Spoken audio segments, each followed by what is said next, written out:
तो पिछले वीडियो में हमने गुणसूत्र के जो प्रकार है वो पढ़े थे। तो गुणसूत्र के दो प्रकार पढ़े थे, अलिंग गुणसूत्र और लिंग गुणसूत्र। ठीक है, अलिंग गुणसूत्र ये लिंग निर्धारण के अलावा अन्य कार्य करते हैं। इन्हें कायिक गुणसूत्र भी कहा जाता है क्योंकि ये कायिक लक्षणों का निर्धारण करते हैं। लिंग गुणसूत्र, इनके द्वारा लिंग का निर्धारण किया जाता है। गुणसूत्र की खोज मैकलंग ने की थी। स्तनधारियों में अक्सर वाई गुणसूत्र लिंग गुणसूत्र के रूप में पाए जाते हैं। ठीक है, अब अगला अपना जो पॉइंट है वो है कुछ विशेष प्रकार के गुणसूत्र। विशेष प्रकार के गुणसूत्र, तो कुछ जीवों में इन सामान्य गुणसूत्रों के अतिरिक्त, यानी जो अलिंग गुणसूत्र और लिंग गुणसूत्र है उनके अलावा विशेष प्रकार के गुणसूत्र भी पाए जाते हैं। सामान्य गुणसूत्र के अलावा विशेष प्रकार के गुणसूत्र भी होते हैं, जैसे लैंप वर्स गुणसूत्र। लैंप वर्स गुणसूत्र, देखो लैंप वर्स गुणसूत्र इस प्रकार, इसकी संरचना इस प्रकार से होती है। यह है लैंप वर्स गुणसूत्र। इसमें डीएनए, आरएनए और प्रोटीन पाए जाते हैं। इस गुणसूत्र की संरचना लैंप के साफ करने वाले ब्रश के समान होती है। जो इसकी गुणसूत्र की संरचना है वो लैंप को साफ करने वाले ब्रश के समान होती है, इसलिए इसको लैंप वर्स गुणसूत्र कहते हैं। इसलिए इसे लैंप वर्स गुणसूत्र कहते हैं। ये गुणसूत्र ज्यादातर कशेरुकी जीवों में पाए जाते हैं। इनमें प्राथमिक अंड प्रजक कोशिका के केंद्रक में अर्धसूत्री विभाजन की डिप्लोटीन अवस्था के दौरान दिखाई देते हैं।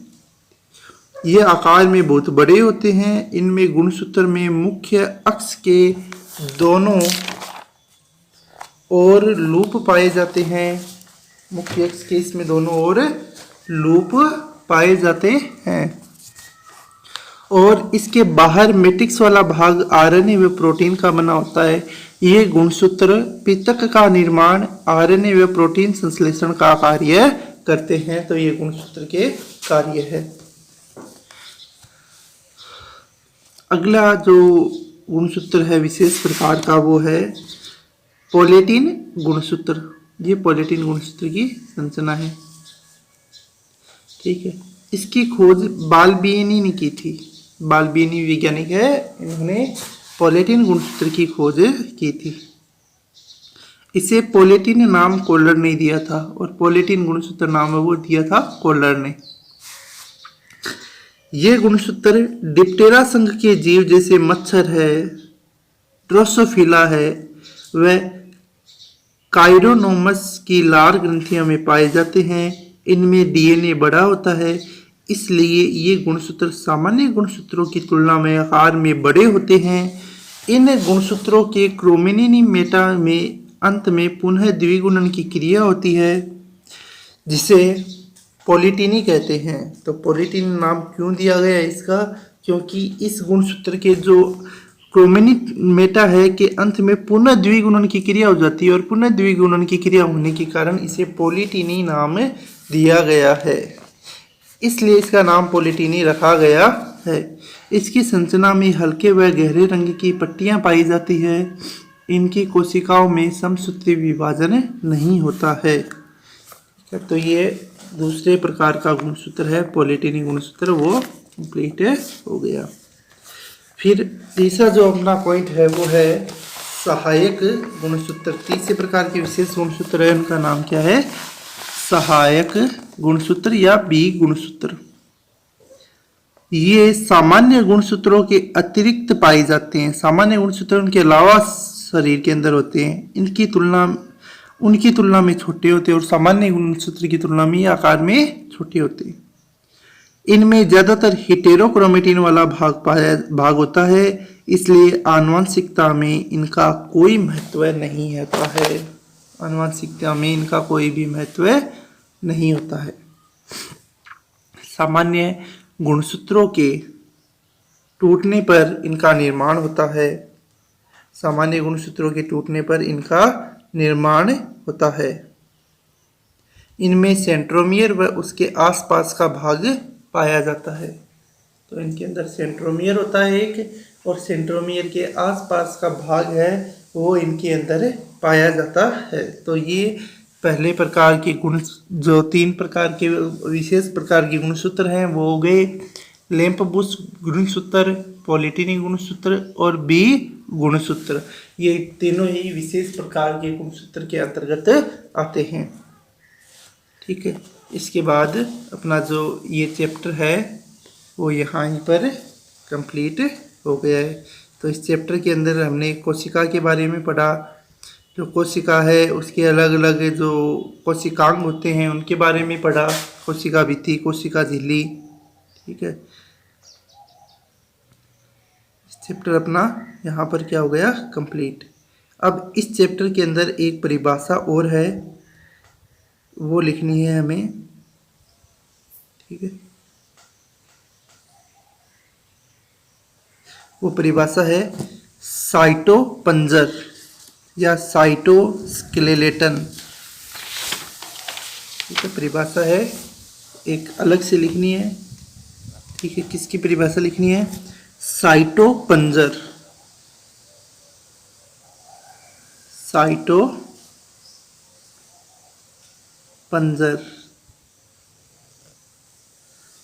या इसे दूसरा नाम होता है इसका साइटोस्केलेटन, साइटोस्केलेटन।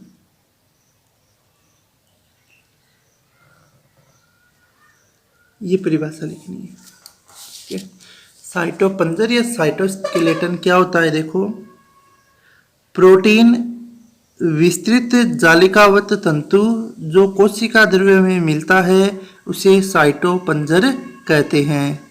ठीक है, यानी जो कोशिका द्रव्य होता है, कोशिका द्रव्य में, कोशिका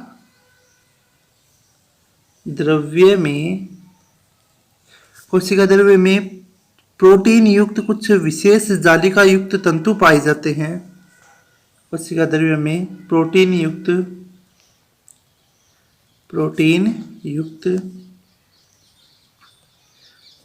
कुछ विशेष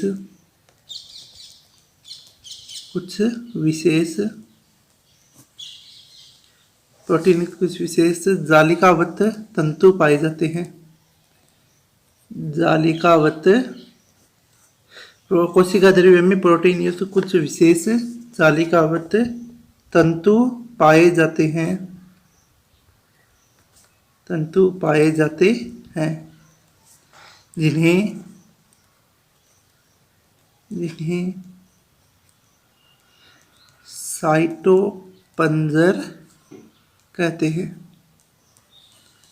जिन्हें साइटोपंजर कहते हैं, ठीक है, कोशिका में मिलने वाला साइटोपंजर विभिन्न कार्य जैसे यांत्रिक सहायता, गति व कोशिका के आकार को बनाए रखने में उपयोगी है।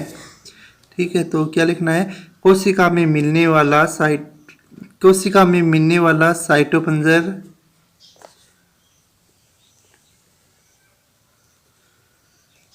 कोशिका में मिलने वाला साइटोपंजर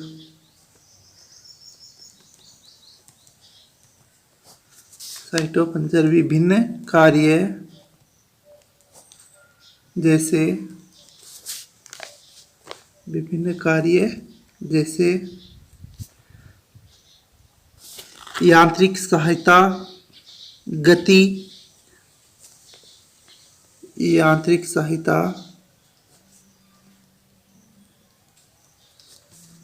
गति, व कोशिका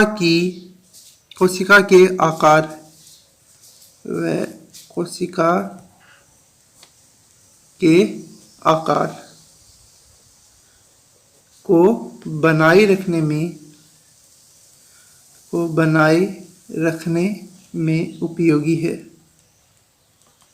बनाए रखने में उपयोगी है।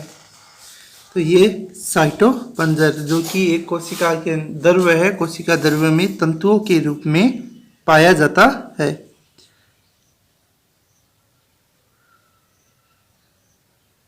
ठीक है, इसके अलावा कोशिका के अंदर एक संरचना और पाई जाती है जिसे सूक्ष्म काय कहते हैं। सूक्ष्म काय, ठीक है, माइक्रो बॉडी, माइक्रो बॉडी, ठीक है। सूक्ष्म काय क्या होती है? ये बहुत सारी झिल्लियों युक्त सूक्ष्म थैलियां होती है। ये बहुत सारी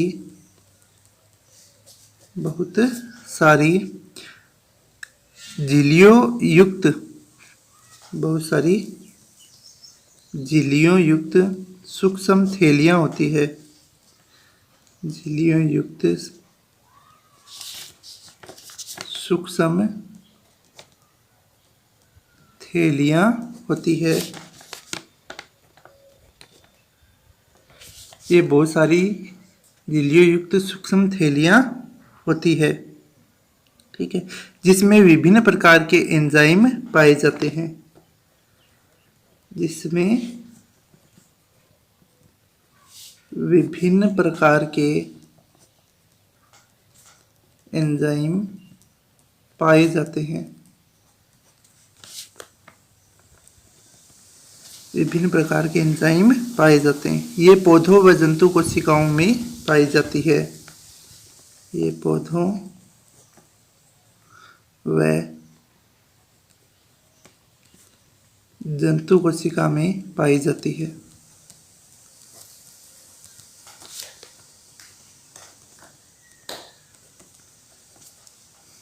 पौधों व जंतु कोशिका में पाई जाती